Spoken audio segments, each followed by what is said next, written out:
Thank you for joining us. Here are the weekly highlights of Arakan.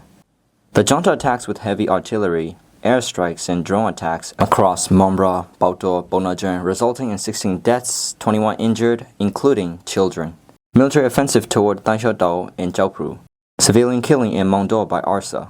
AA detains 6 Bangladeshi fishermen. Internally displaced people struggling to afford medical treatment.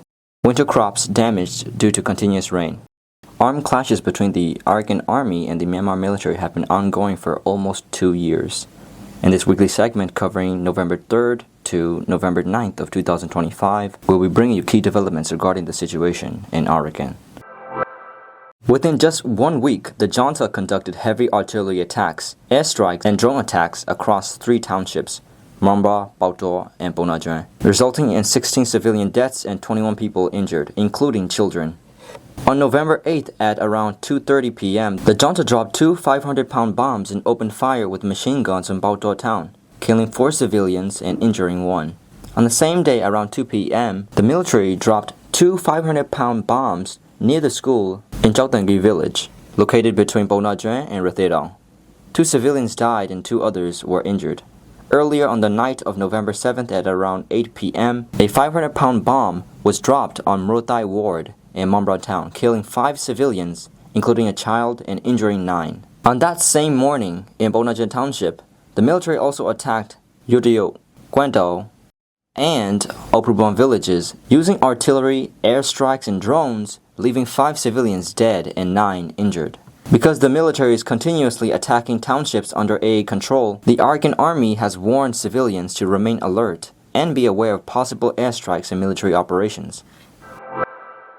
Military offensive toward Taung in Kyaukphyu.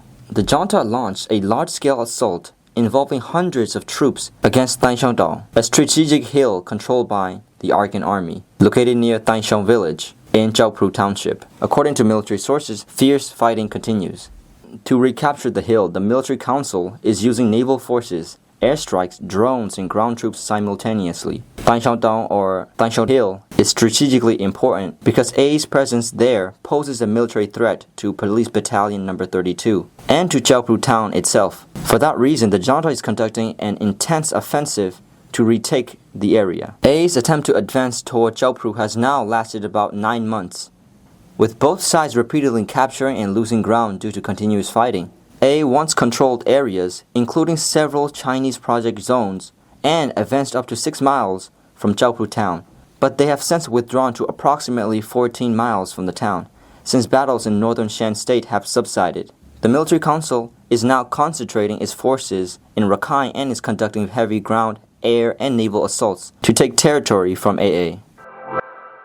Civilian killing in Maungdaw by ARSA. A resident of Maungdaw village in Maungdaw township was killed while herding cattle after being seized by ARSA. The victim, Ushu Deng, aged 36, was killed on the morning of November 7th near Maungdaw foothill. According to local residents, armed Muslim groups enter Maungdaw district through the Bangladesh border, creating security concerns for nearby communities.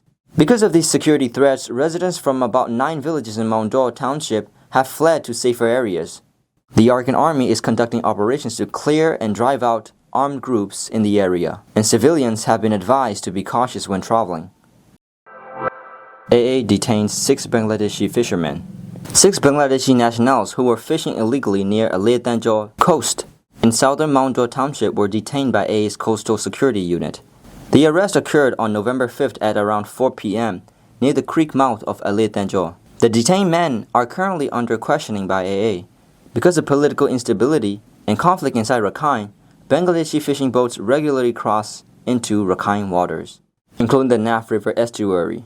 Although AA has previously handed detained fishermen over to Bangladeshi authorities through formal procedures, local residents say illegal fishing continues. Internally displaced people struggling to afford medical treatment. IDPs across Arakan are facing financial difficulties, and many cannot afford medical care, according to volunteers.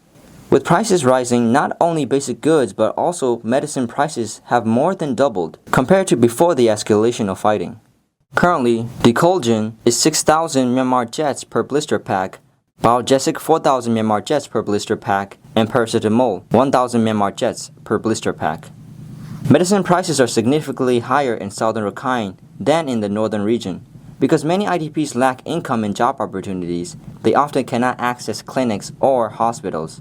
There have already been deaths caused by inability to seek treatment. According to community sources, nearly 600,000 people in Rakhine are currently displaced, facing economic hardship, while also living under the constant threat of artillery shelling and airstrikes. Winter crops damaged due to continuous rain.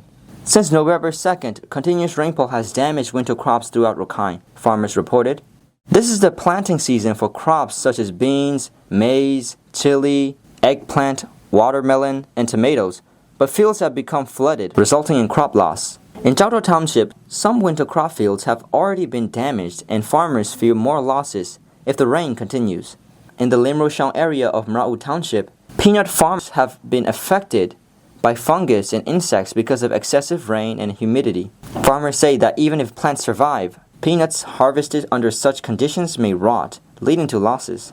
Rakhine grows more than 542,000 acres of winter crops, but this number is decreasing due to flooding. Farmers are worried that a drop in production could affect food security in Rakhine. They are calling on the ULA, United League of Arakan, political wing of AA, to assist where possible. These were the main highlights of the past week in Arakan. This program is presented every Tuesday, so please stay tuned. May all people of Arakan and the world stay healthy and safe.